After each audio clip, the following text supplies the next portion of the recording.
Hi friends, எல்லோரும் எப்படி இருக்கீங்க? இன்றைக்கி முட்டை குழம்பு எப்படி செய்யலான்னு பார்க்கலாம் பாருங்கள்.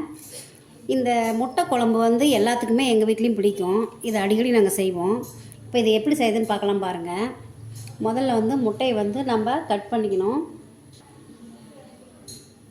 நான் வந்து 5 முட்டை எடுத்துருக்கேங்க. இப்போ இது ஒரு வித்தியாசமாக செய்ய போகிறேன்.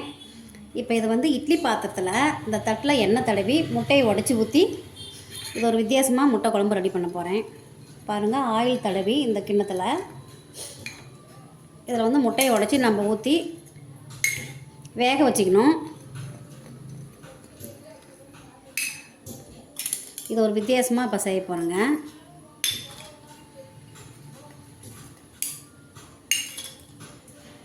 இப்போ இந்த முட்டையை கட் பண்ணி நம்ம இதில் ஒவ்வொன்றுலேயும் ஊற்றிக்கலாம். ஒவ்வொரு முட்டையாக 5 முட்டை எடுத்துருக்கேன்.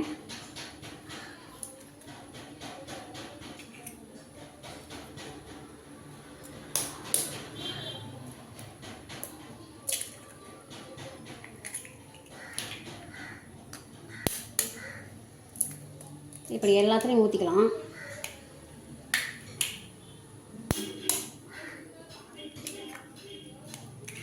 எண்ணெய் தடவி நம்ம ஊற்றிட்டோம்னா ஒட்டாது இந்த பாத்திரத்தில்.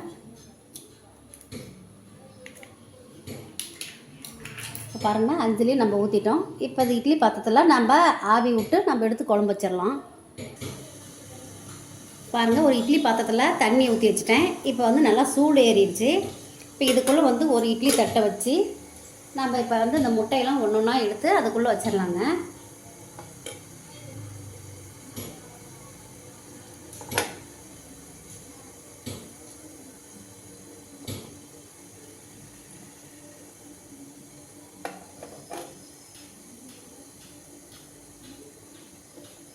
இதை வெந்த பிறகு இது எப்படி குழம்பு செய்யுதுன்னு நம்ம பார்க்கலாம் பாருங்கள். என் சேனலை வந்து சப்ஸ்கிரைப் பண்ணி வச்சுக்கோங்க. பண்ணாதவங்க பண்ணி வச்சுக்கோங்க. பாருங்கள், இப்போ தாளிக்கிறதுக்கு வந்து முட்டை குழம்புக்கு பெரிய வெங்காயம் 1, தக்காளி 1 எடுத்துருக்கேன். கருவேப்பிலை தழை, இஞ்சி பூண்டு பேஸ்ட்டு கொஞ்சம் எடுத்துருக்கேன். அப்புறம் அதே மாதிரி இதை வந்து எண்ணெயில் போட்டு கொஞ்சம் வதக்கி இதை வந்து நல்லா ஸ்பைனாக அரைச்சிக்கணும். இது தனியாக எடுத்து வச்சுருக்கோம். அப்புறம் கொஞ்சம் வந்து தேங்காய், கொஞ்சம் பொட்டுக்கடலை ஒரு 2 ஸ்பூன் எடுத்துருக்கேன். இது தனியாக நம்ம அரைச்சிக்கலாம். இதுக்கு போடுற வந்து மசாலா வந்து முட்டை மசாலா, கொத்தமல்லி தூள், மிளகாத்தூள், மஞ்சள் பொடி, அப்புறம் கொஞ்சம் வந்து கறி மசாலா தூள். இப்போ இதை எப்படி தாளிக்கிறதுன்னு பார்க்கலாம் பாருங்கள். முதல்ல வந்து இதை அரைச்சிக்கலாம், நல்லா ஃபைனாக அரைச்சிக்கலாம்.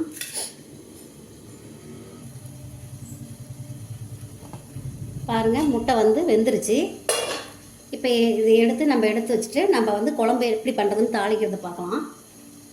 பாருங்கள், நல்லா வெந்துருச்சு. இப்போ இதை இறக்கி வச்சு நம்ம எல்லாம் வந்து எடுத்து வச்சு குழம்புக்கு ரெடி பண்ணலாம். பாருங்கள், தக்காளியும் கொஞ்சம் வெங்காயமும் கட் பண்ணி வச்சுக்கலாம் இதை அரைக்கிறதுக்கு. இதை கொஞ்சம் நைஸாக நம்ம வந்து அரைச்சிக்கலாம். கொஞ்சம் ஆயில் விட்டு வதக்கலாம்.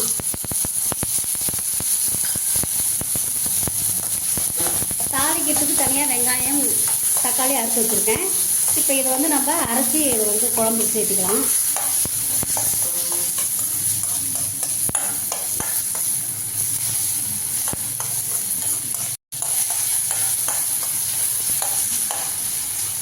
நல்லா வதங்கின பிறகு நம்ம நல்லா அரைச்சிக்கலாம். பாருங்கள், ஸ்டவ் ஆன் பண்ணி இப்போ ஒரு கடாயை வச்சுருக்கேன். இதை காஞ்ச உடனே நம்ம இப்போ எண்ணெய் சேர்த்திக்கலாம்.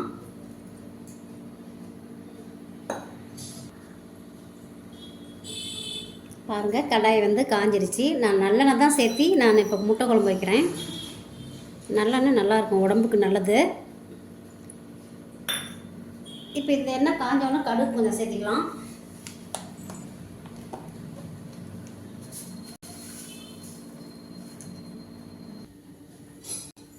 பாருங்கள், எண்ணெய் காஞ்சிருச்சு. இப்போ கடுகு கொஞ்சமாக சேர்த்துக்கிட்டேன். இப்போ அடுத்தது வந்து கருவேப்பிலை தழை போட்டுடலாம்.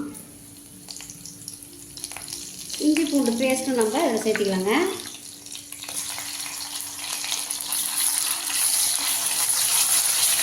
ஒரு தக்காளி, ஒரு வெங்காயம் வச்சுருக்கேன். அதுவும் நல்லா சேர்த்து நம்ம வதக்கலாம். இதில் வந்து பட்டை, சோம்பு, லவங்கமும் கொஞ்சம் போட்டுக்கலாம். ஏன்னா எல்லா மசாலும் கலந்து தான் அரைச்சிருக்கோம். இருந்தாலும் இது கொஞ்சம் அப்படியே தாளிக்கிறதுக்கு போட்டுக்கலாம்.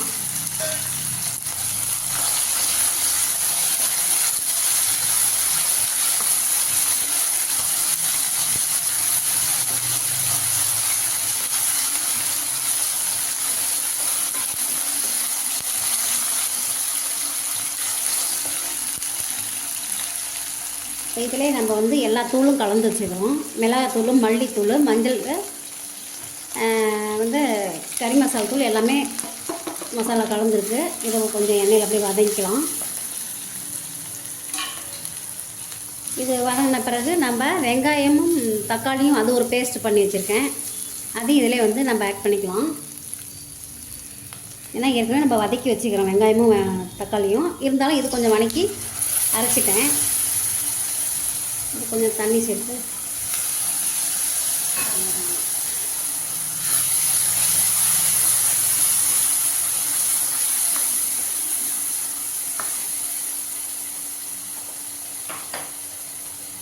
இதில் வந்து ஒரே ஒரு மிளகாங்க, பச்சை மிளகாய்.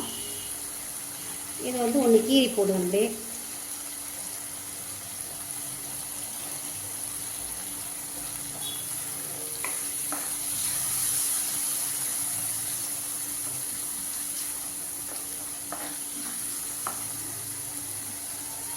நம்மளுக்கு தேவையான உப்பு போட்டுக்குங்க.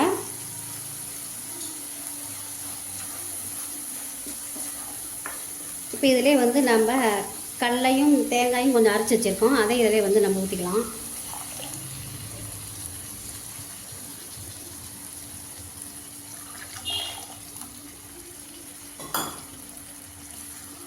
இப்போ இது ஒரு கொதி வந்தோடனே நம்ம முட்டையை வந்து அவிச்சு வச்சுருக்கோம் இல்லைங்களா, அதையும் இதில் நம்ம வந்து சேர்த்திக்கலாம். இப்போ இந்த முட்டை குழம்பு வந்து நம்ம பரோட்டாவுக்கு, இட்லிக்கு, சப்பாத்திக்கு எதுக்கு வேணாலும் நம்ம யூஸ் பண்ணிக்கலாம். நல்லாயிருக்கும். இது கொஞ்சம் நல்லா கொதிக்கிட்டோம். அதுக்கப்புறம் நம்ம முட்டை எடுத்து அதில் ஆட் பண்ணிக்கலாம். இன்னும் கொஞ்சம் தண்ணி ஊற்றிக்கலாம். நல்லா கொதிக்கணுங்க. கொதித்த பிறகு நம்ம அதுக்கப்புறம் முட்டை சேர்த்திக்கலாம்.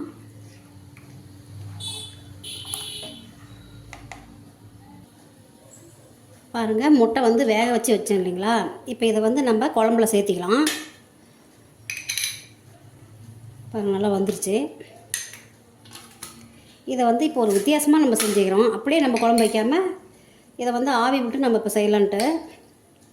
இதை பாருங்கள், இந்த மாதிரி கட் பண்ணி எடுத்து வச்சுட்டு ரெண்டாக கட் பண்ணி நம்ம இப்போ குழம்புல போட்டுடலாம்.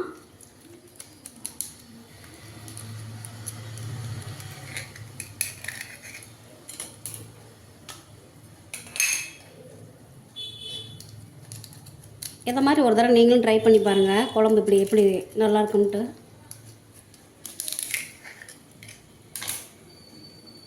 இப்போ இதை நம்ம குழம்புல வந்து ஆட் பண்ணிக்கலாம். பாருங்கள், குழம்பு நல்லா கொதிச்சிருச்சு.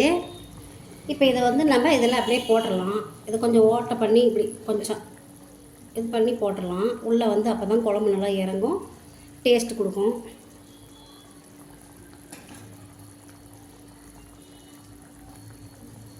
இந்த மாதிரி ஓட்டை பண்ணி போட்டுருங்க.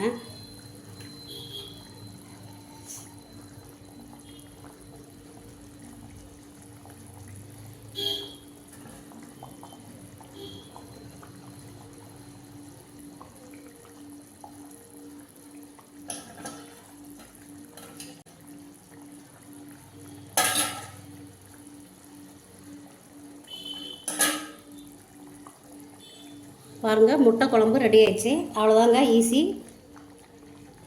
இது மாதிரி நீங்களும் ஒரு தடவை ட்ரை பண்ணி பாருங்கள். கொஞ்சம் வித்தியாசமாக செய்யுங்க, பசங்க சாப்பிடுவாங்க. இப்போ இது கொஞ்சம் வந்து ஒரு 10 நிமிஷம் அப்படியே இருக்கட்டும்.